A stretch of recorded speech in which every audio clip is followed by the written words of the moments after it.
미국 연방정부 셧다운 첫날부터 정치적 위기가 심화되고 있어요. 트럼프 전 대통령의 강경 발언으로 셧다운이 장기화될 것이라는 우려가 커지며 경기 침체 가능성이 대두되고 있어요. 정치 베팅 사이트들은 셧다운이 15일 이상 지속될 확률을 50% 이상으로 보고 이번 셧다운이 단기에 끝나지 않을 것이라는 시장의 인식을 보이고 있어요. 트럼프는 이번 셧다운을 정치적 기회로 삼아 공무원을 대규모로 해고하겠다고 예고했어요. 이처럼 극한의 대립이 셧다운 장기화의 불씨를 지피고 있어요. 그리고 전문가들은 경기 침체를 경고하고 있어요. 무디스의 마크 잔디는 공무원 75만 명이 해고될 경우 실업률이 폭등하며 경기 침체 가능성이 높아진다고 분석했어요. 하지만 셧다운으로 인한 경기 둔화 우려가 오히려 연준의 금리 인하 기대감을 키우고 있어요. 시장은 이 정치적 리스크가 금리 정책을 바꿀 수 있다고 보고 있어요. 지금 미국발 관세 전쟁이 전 세계로 확산되고 있어요.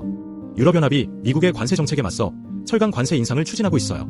그리고 트럼프 전 대통령은 미국, 중국, 러시아 간의 군비 경쟁에 불을 붙이며 내년에 1조 달러를 쏟아붓겠다고 선언했어요. 이는 국방 예산의 대폭 확대를 예고하며 방위 산업에 대한 기대감을 높여주었어요. 한편 7년 만에 셧다운된 미국 정부로 인해 경제 지표 발표도 블랙아웃되었어요.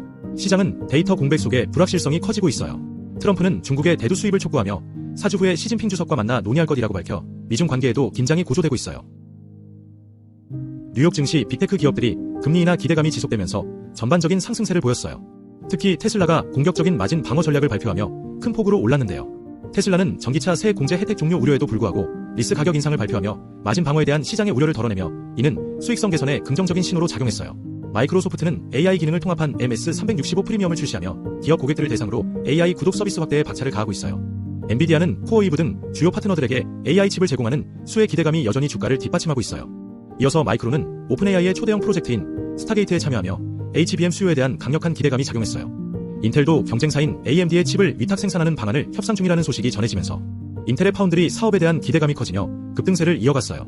일라이 릴리, 화이자, 머크 등 주요 제약사들이 미국 내 투자 확대를 통해 트럼프 행정부의 관세 압력을 완화할 것이라는 기대감에 동반 상승했어요. 리튬 아메리카스가 정부 지분 5%와 광산 프로젝트 지분 5%를 취득할 예정이라는 소식에 23% 폭등하며 리튬 산업에 대한 정부 지원의 강력한 신호를 보여주었어요. AI와 반도체 시장의 새로운 판도가 펼쳐지고 있는 상황이고 정부 셧다운이라는 상황에도 오늘 밤은 주요 경제 지표들 발표가 있을지 시장 상황을 예의주시해야겠어요.